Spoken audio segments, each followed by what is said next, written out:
자, 우리 이번 시간부터는 여러분들 이제 부동산 개론이라고 이제 기본서에는 챕터가 나와 있죠. 그래서 부동산과 관련된 파트가 우리 이제 투자자산 운용사 파트에서 총 5문제가 나오는데요.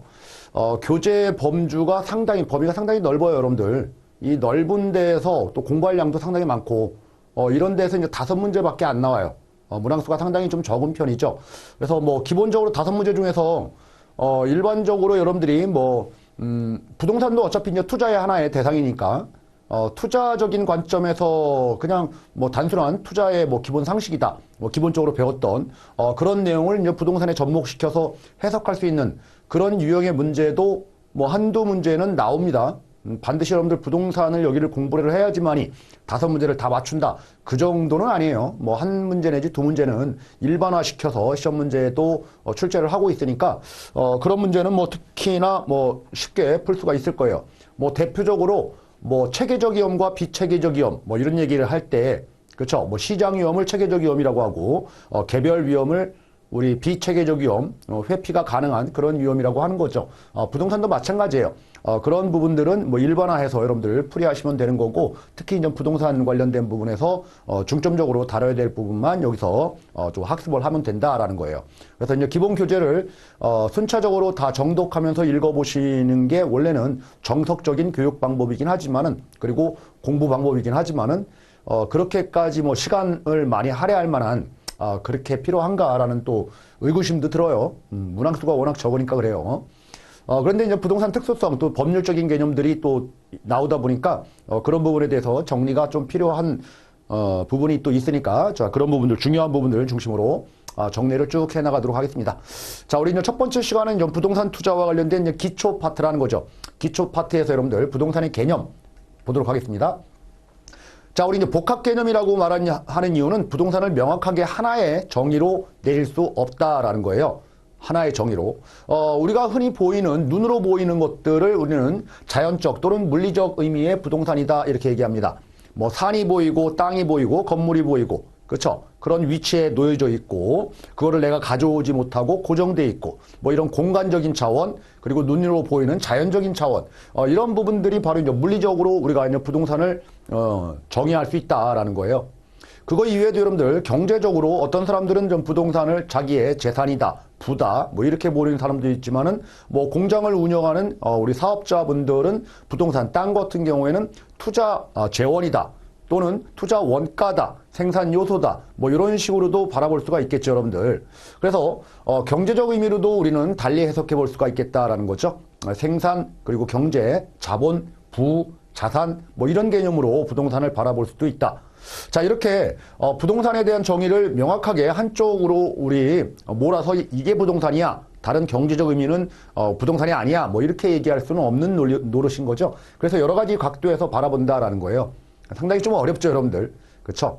자, 그리고 이제 법률적인 의미, 구체적으로 이제 문구로, 글로 나온다는 얘기입니다. 자, 이렇게 좀 구체화시킨 거예요. 그래서 이제 법률이라고 하는 것들은 우리 이제 민법이라는 사법적인 부분도 있지만은, 우리 이제 공법에서도, 여기 교재에는 안 나오지만 공법에서도 각종 이제 규정들을 하고 있어요, 부동산에 대해서.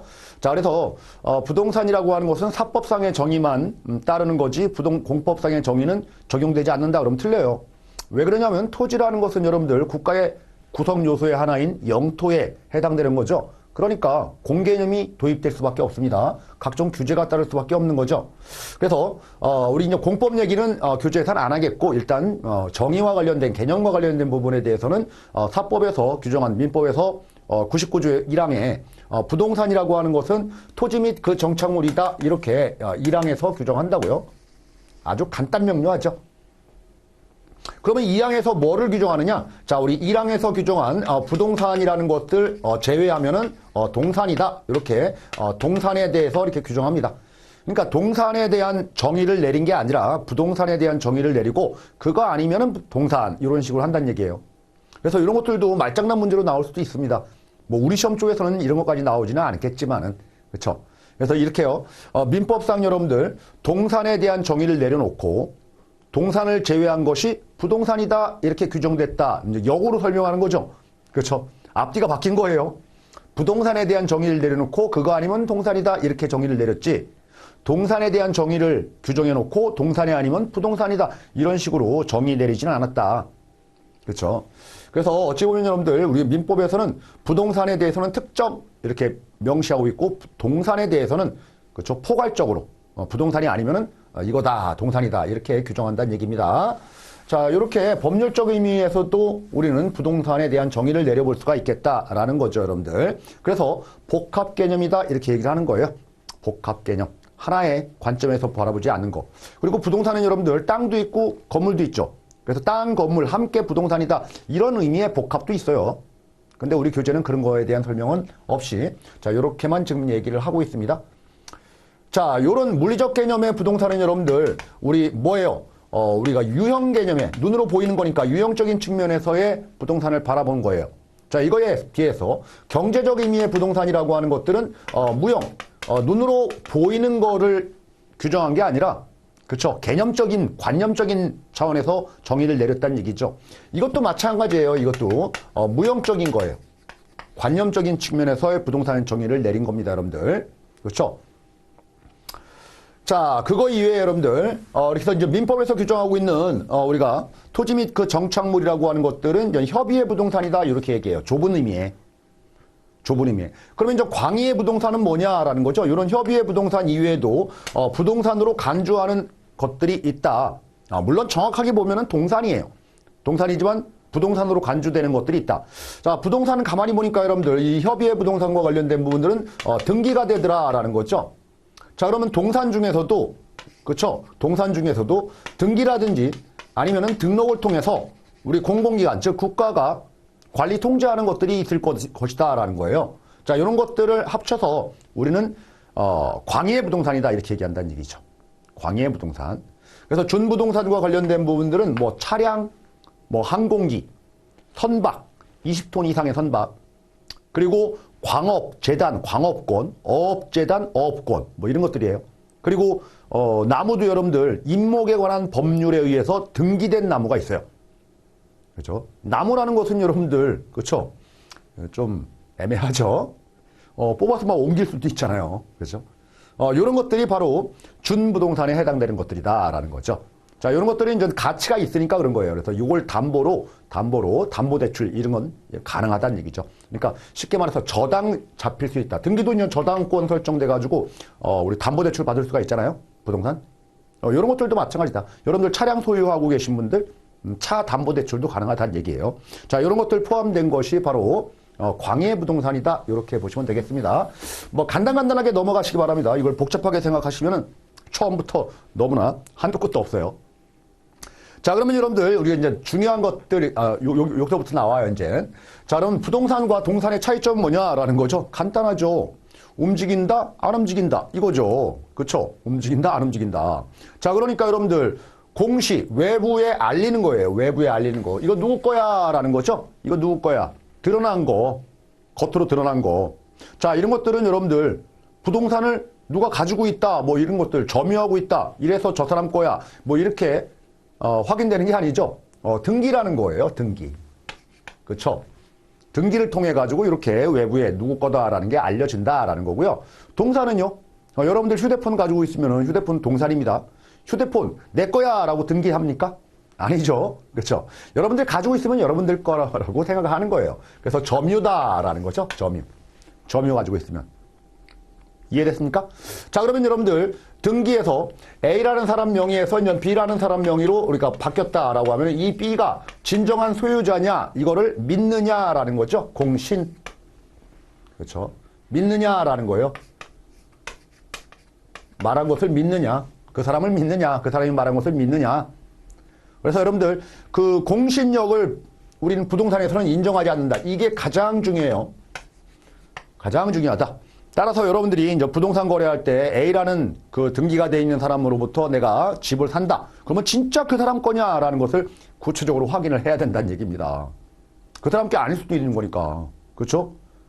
뭐 차명으로 명의가 다른 사람인데 이렇게 옮겨져 있을 수도 있는 거고 아니면 불법으로 등기가 이전돼 가지고 그 사람께 아닐 수도 있는 거잖아요. 그래서 공신력을 인정하지 않는다라는 거 꼭 기억을 해 주시기 바라고요. 자, 동산은 여러분들 공신력을 인정해요. 공신력을 인정해요. 이 동산을 공신력을 인정을 안 하면은 여러분들 세상에 믿을 사람 한 사람도 없는 거죠. 그렇죠? 그래서 휴대폰을 뭐 친구한테 빌려줬어요. 친구가 이제 하루 동안 사용을 하는 거예요. 근데 외부에서 봤을 때는 그 사람 휴대폰이라고 다 믿는다라는 거예요. 그거를 부인하면 안 된다라는 거죠. 그래서 동산과 관련된 부분들은 공신력을 인정하지만 부동산은 공신력을 인정하지 않는다. 이게 가장 중요하다라는 겁니다. 가장 중요하다. 그래서 시험 문제 나오게 되면은 여기에서 포인트를 좀 잡으시면 되겠습니다. 다음 여러분들 권리 변동은 등기, 그리고 여기는 점유의 이전, 즉 인도를 통해 가지고 넘기면 되겠다라는 거고요. 자, 우리 소유권의 취득 시효와 관련돼서는 여러분들 부동산은 뭐 지금은 인정되지 않아요. 근데 이제 법률상 20년간 선의로 취득하면 그 사람 걸로 인정한다. 근데 원칙상 지금 인정되지 않는다는 얘기는 무주물이에요. 주인이 없는 부동산을 내가 가지고 갈 수 있을까요, 지금? 아니에요. 무주물은 다 국유재산으로 귀속됩니다. 자, 어쨌든 취득시효 우리 동산은 10년, 부동산은 20년 이렇게 기간이 좀 차이가 있다. 이 정도만 좀 보시면 되겠습니다. 자, 우리 뒤쪽에서 공부하겠지만 여러분들 이런 재산들을 가지고 있다. 내가 동산을 가지고 있다. 부동산을 가지고 있다. 라고 하면 여러분들 우리는 소유권을 가지고 있다. 이렇게 얘기하죠. 소유권. 이 소유권이라고 하는 것들은 물권에 해당되는 거예요. 물권이라는 것은 해당 물건을 사실상 지배하는 권리예요. 내 거니까 누가 뭐라고 할 거예요. 그거란 얘기죠. 따라서 이 소유권자는 여러분들 그쵸? 부동산 또는 동산에 대해서 내가 마음대로 사용하고 돈벌이 수단으로 사용해도 상관없는 겁니다. 누가 뭐라고 안 합니다, 여러분들. 그렇죠? 뭐 불법적인 거 아니면은 반윤리적인 거 뭐 이런 사회 관념상 도저히 용납할 수 없는 거 이런 식으로 하면 안 되겠지만은 여러분들 범주 내에서는 다 가능하다는 얘기예요. 그리고 이것뿐만 아니라 뭐까지 할 수 있어요? 내 마음대로 처분 다 가능하다라는 거죠. 그렇죠? 다 가능하다. 자, 그런데 이런 소유권에 여러분들 일정한 제약이 걸릴 수도 있다는 거죠. 내가 사용을 하지 못하는 것들을 우리는 그렇죠? 제한을 한다라는 거예요. 제한을.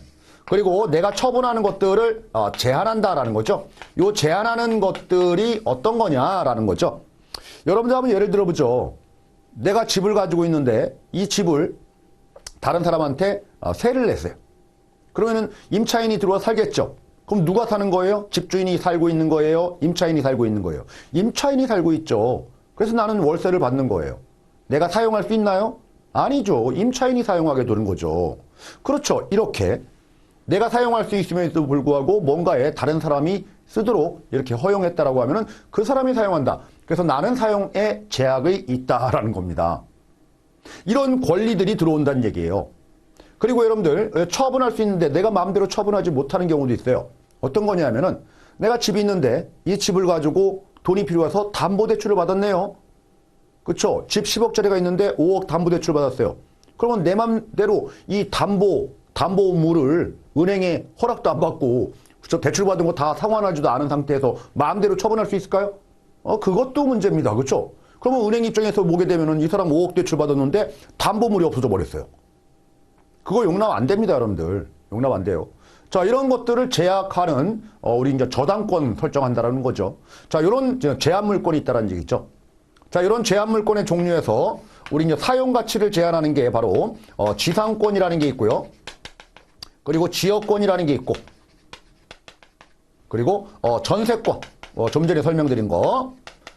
땅 위를 사용하는 권리. A의 소유자지만은 B가 그 땅 위를 쓰도록, 그렇죠? 공짜로 쓰던 아니면은 그 지료, 땅값을 사용료를 내던 이렇게 쓰게 권리를 줬다라고 하면 그 사람 쓰라고 하는 거죠. 그리고 지역권, 해당 지역을 이용할 수 있는 권리. 뒤쪽에서 나옵니다, 여러분들. 그렇죠? 자, 그리고 전세권, 임차인 둔 경우. 이런 경우를 얘기를 하는 거고. 다 뭐예요? 땅 짓자, 전세. 다 뭐예요? 부동산에 붙이는 거죠, 이거. 동산에 땅 짓자라는 표현을 쓸까요? 여러분들 휴대폰을 전세에 냅니까? 뭐 이런 얘기 안 하죠. 그래서 다 부동산에 쓰는 거다. 이런 권리들을 여러분들 뭐라고 하는 거냐면 이제 용익 물권이다. 사용하는 권리에 제한을 거는 물권이다. 이렇게 얘기를 하는 겁니다. 따라서 이거는 부동산에는 못 붙이고 동산에만 붙인다라는 거예요. 동산에는 못 붙이고 부동산에만 붙인다라는 거죠. 다음 여러분들 우리가 이제 처분을 제한하는 거, 처분을 제한하는 것들을 우리는 우리가 담보물권 이렇게 얘기해요. 담보물권. 자, 우리 이제 담보물권과 관련된 부분들은 여러분들 이런 게 있어요. 유치권이라는 게 있고, 그리고 질권이라는 게 있고, 그리고 저당권이라는 게 있습니다. 저당권. 그래서 이제 부동산 같은 경우에는 여러분들 담보대출 받는다라고 하면은 저당 잡히고 받는 거예요. 저당 잡히고. 그렇죠? 자, 그러면 동산은 저당 잡히고 대출 못 받아요? 받아요. 동산도 마찬가지로. 근데 동산 쪽에서는 저당, 담보물로 잡히고 돈을 빌린다라는 것들을 우리는 질권이다 이렇게 얘기합니다. 질권. 따라서 질권은 여러분들, 질권은 동산에만 쓰는 거지 부동산에 쓰는 용어가 아니다. 우리 쉽게 말해서 여러분들 요즘 뭐 흔히는 없습니다. 전당포에서 명품 시계 맡기고 돈 빌려서 쓰는 거. 그렇죠? 땅 맡기고 돈 빌리는 거 은행에서. 자, 요게 바로 우리 이제 부동산에서 쓰는 저당권이라고 얘기하는 거예요. 보통 이제 은행 가서 여러분들 근저당이다 이런 식으로 담보로 잡히죠. 담보로 잡혀요. 근저당이 뭐예요? 라는 거죠. 이거는 뭐냐면은 내가 지금 땅 10억짜리가 있는데 은행에서 예를 들어서 7억을 대출받았어요. 7억 대출. 그러면 7억 대출 받으면서 저당권 7억 이렇게 잡지는 않아요. 왜 그럴까? 대출 받으면 여러분들 이자까지도 상환하는 거잖아요. 그래서 내가 7억 원에 대출 원금을 다 상환 안 하고 이자도 상환 안 하고 그러면 일정 기간이 지나면은 이 7억 원만 갚아야 되나요? 그렇죠. 이자까지도 갚아야 되는 거죠. 그래서 7억 원 대출 받을 때 여기에 플러스 알파 보통 10% 또는 15% 이렇게 은행마다 다르겠지만 붙여요. 그래서 여러분들 예를 들어 가지고 뭐 8억 원에 담보를 잡아야 되겠다. 이자까지 고려한 거죠. 요걸 가지고 우리는 근저당을 설정한다 이렇게 얘기합니다. 그래서 여러분들 저당이다 이렇게 개념 보시면 돼요. 그래서 저당권은 여러분들 부동산에 쓰는 거고 질권은 동산에만 쓰는 말이다 이렇게 보시면 되고, 그러면 유치권은 뭐냐라는 거죠. 유치하는 거예요. 어찌보면 점유한다, 유치한다, 내가 가지고 있다 뭐 이런 개념인 거죠. 이런 개념이에요.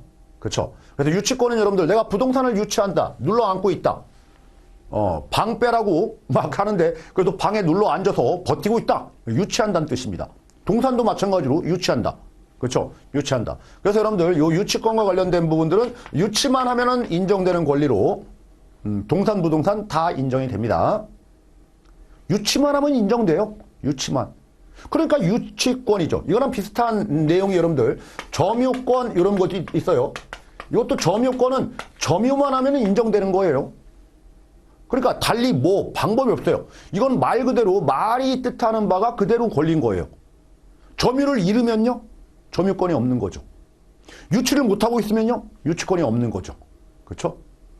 그래서 이런 것들은 여러분들 유치만 하면 인정되는 권리, 점유만 하면 인정되는 권리라고 해서 법률상 정해놓은 권리다라고 얘기를 합니다. 법정 권리다. 그래서 이 유치권이라고 하는 것들은 여러분들 특히나 뒤쪽에서 또 공부를 하겠지만은 요거는 여러분들 등기부에 안 나타나요. 굳이 등기를 안 해도 유치만 하면 인정하는 거니까. 나머지들 이 질권은 부동산이 아니니까 등기부에 없죠. 우리 동산, 휴대폰 등기 안 한다고 했듯이 똑같습니다. 등기부에 안 나타나요. 그런데 지상권, 지역권, 전세권, 요 저당권 요거는 등기부에 나타납니다, 여러분들. 등기부에 나타난다. 그래서 여기에서는 여러분들 일단 큰 틀을 먼저 좀 잡아두시기 바랍니다. 큰 틀을. 자, 우리 부동산은 공시 등기로 하지만 공신 믿지는 못하겠다. 그리고 부동산에는 여러분들 각종 소유권 이외에도 제한되는 권리들이 붙는데, 그쵸? 담보물권 중에서는 저당권이라는 게 붙는다. 자, 질권은 부동산에 붙이는 게 아니고 동산에 붙이는 거다. 요거예요, 여러분들.